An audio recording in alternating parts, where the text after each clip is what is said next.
दर्शकबिन नमस्कार। शनिबार काठमाडौँका मुख्य 3 सुकुम्बासी बस्तीहरू हटाउने निर्णय गरेको छ सरकारले। दर्शकहरू, जिल्ला प्रशासन कार्यालय काठमाडौँले शनिबार वैशाख 12 गतेदेखि उपत्यकाका 3 प्रमुख सुकुम्बासी बस्तीका टहराहरू भत्काउने निर्णय गरेको छ।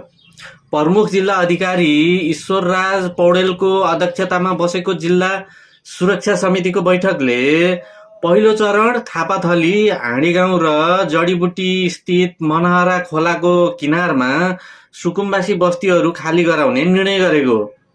दर्शकहरू, पहिलो चरणमा थापाथली, हाँडीगाउँ र जडीबुटी स्थित मनोहरा खोलाको छेउमा रहेका जुन सुकुम्बासी बस्ती हटाउने निर्णय गरेको छ, यो निर्णय हजुरहरूलाई कस्तो लागेको छ?